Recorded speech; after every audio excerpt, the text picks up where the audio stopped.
옛날 어느 촌구석에 찢어지게 가난한 선비가 살고 있었다. 그는 예전부터 전국 팔도의 유명한 명산을 다니는 것이 꿈이었는데 집안 형편이 좋지 않아 쉽사리 떠날 수 없었다. 하지만 기울었던 가세가 점점 좋아지자 선비는 바로 전국 팔도를 유람하러 떠났다. 그는 경상남도의 지리산과 강원도의 설악산을 거쳐 금강산에 다다랐는데 소문으로 듣던 것과 마찬가지로 절경이고 장관이었다. 그렇게 넋을 잃고 금강산 곳곳을 구경하던 선비는 어느 골짜기에 다다랐을 즈음 이상한 청년을 만나게 되었다. 청년은 기왓장을 잡고 숲 한가운데서 쉴 새 없이 휘두르고 있었는데 주변에는 아무것도 없었다. 심지어 날파리 한 마리도 없는 허공에 계속 휘두르고 있었다. 한동안 그가 허공에 기왓장을 휘두르는 것을 보던 선비는 청년에게 다가가 물었다. 이보게 자네, 아무것도 없는 허공에 왜 그리 기왓장을 휘두르고 있는 것인가? 혹시 운동하는 중인가? 그러자 청년은 어이없는 표정을 지으며 말했다.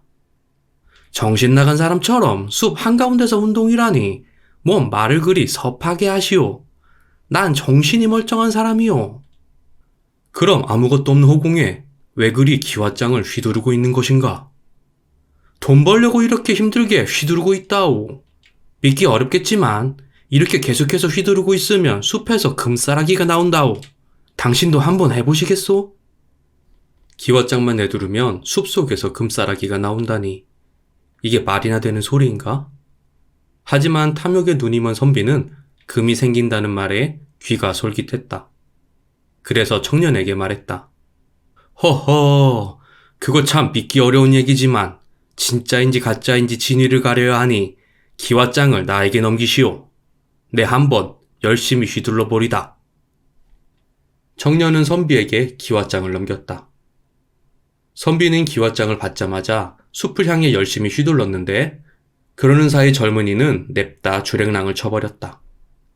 떠나가는 청년의 뒷모습이 의아했지만 금싸라기에 눈이 먼 선비는 이내 잊고 열심히 기왓장을 휘둘렀다. 하지만 일각이 지났는데도 금싸라기는커녕 엽전 하나 나오지 않았다. 그제서야 선비는 청년에게 속았다는 것을 알았다.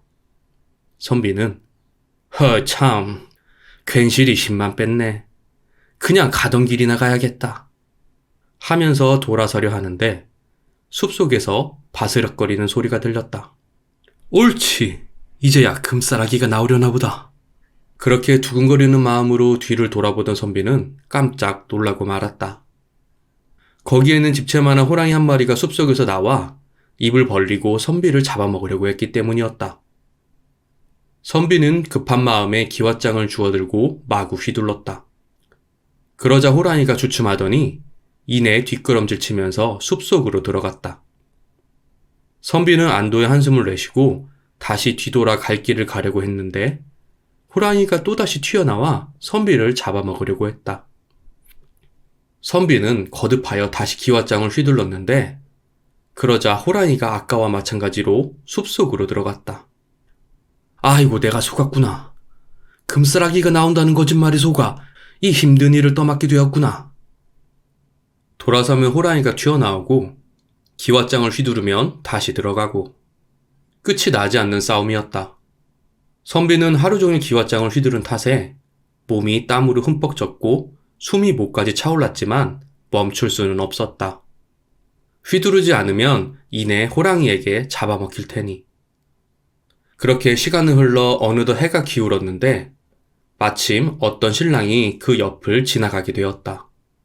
그는 처가에 간다고 술과 떡, 고기를 바리바리 싸들고 고개를 넘어가는 중이었는데 선비가 그를 보고 불러세웠다. 이보시오, 자네. 왜 그러시오? 이 기왓장을 한번 휘둘러 보시겠소? 그걸 못하러 휘두른다요. 가뜩이나 짐도 많아 힘들어 죽겠구만. 네, 좋은 사실을 알려주지.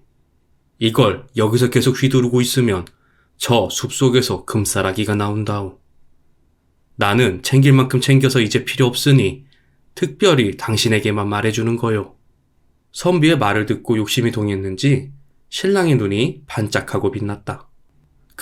그게 참말이요? 그렇다면 어디 나도 좀 해봅시다. 그렇게 해서 선비는 신랑에게 기왓장을 넘겨줬다. 그리고 뒤도 안 보고 냅다 달아나 버렸다. 신랑 역시 도망치는 선비를 보고 의아하게 생각했지만 그러거나 말거나 금싸라기를 얻기 위해 기왓장을 휘둘렀다. 하지만 역시나 아무것도 나오지 않았고 뒤돌아 처갓집으로 가려는 순간 숲속에서 호랑이가 나왔다. 신랑도 마찬가지로 옆에 있던 기왓장을 휘둘러 호랑이를 내쫓았다. 그리하여 그는 밤새도록 숲속을 향해 기왓장을 휘두를 수밖에 없는 처지가 되었다. 한편 죽을 고비를 넘긴 선비는 그 길로 금강산을 내려가 몇 달에 걸쳐 묘향산과 백두산까지 유람했다. 그리고는 집으로 가기 위해 아래로 내려가는 중이었는데 이내 다시 금강산에 다다랐다. 금강산에 들어오니 몇 달 전에 개고생하며 기왓장을 휘두르던 게 생각이 났다. 그래서 그 신랑은 어찌 됐나, 호랑이는 어떻게 됐나 하며 궁금한 마음에 다시 그 자리에 가보았는데 그곳에는 삿갓을 쓴 중이 등에 짊어진 바랑을 들썩이며 기왓장을 열심히 휘두르고 있었다. 그러다가 선비가 오는 것을 보자 반가워하며 이렇게 말했다.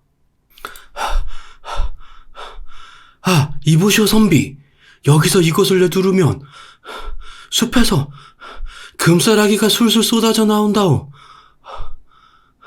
한번 해보시려오? 숨이 목까지 차올라 어렵게 말을 하는 스님. 선비는 그 말을 듣고 껄껄 웃으며 말했다. 그것은 전에 내가 해본 것이오. 나는 이제 금싸라기가 필요 없으니 스님이나 많이 휘두르시오. 하며 갈 길을 갔다. 안녕하세요. 달빛 이야기입니다. 이번에는 청년에게 속아 호랑이를 내쫓는 자리에 자진해서 들어간 선비의 이야기였습니다. 숲속에서 기왓장을 휘두르면 금싸라기가 나온다는 말은 얼핏 들어도 거짓말인 게 뻔한데 탐욕에 눈이 먼 선비에게는 달콤한 제안으로 들렸던 모양입니다. 결국 자신의 욕심 때문에 죽기 직전까지 갔던 선비는 처갓집으로 가는 신랑을 속여 벗어날 수 있었고 마지막에는 가장 재물을 탐하지 말아야 할 스님이 그 자리를 차지하게 되었죠. 이 이야기에서 우리는 지나친 욕심은 화를 부를 수 있다는 것을 배울 수 있습니다. 만약 선비가 탐욕스럽지 않았다면 청년의 말이 거짓이라는 것쯤은 단번에 알 수 있었겠죠. 다른 사람들 역시 욕심이 없었다면 기왓장을 휘두르면 금싸라기가 나온다는 말 같지도 않은 말을 믿지 않았을 테고요. 그리고 마지막으로 예나 지금이나 돈을 쉽게 버는 방법을 알려준다는 사람들은 경계해야 한다고 생각합니다. 왜냐하면 그런 방법은 없거니와 만약에 있다고 해도 남에게 쉽게 가르쳐주지 않는 법이거든요. 자기들끼리 다 헤쳐먹고 말지. 이상 달빛 이야기였습니다. 구독과 좋아요, 알람 설정 부탁드리겠습니다. 감사합니다.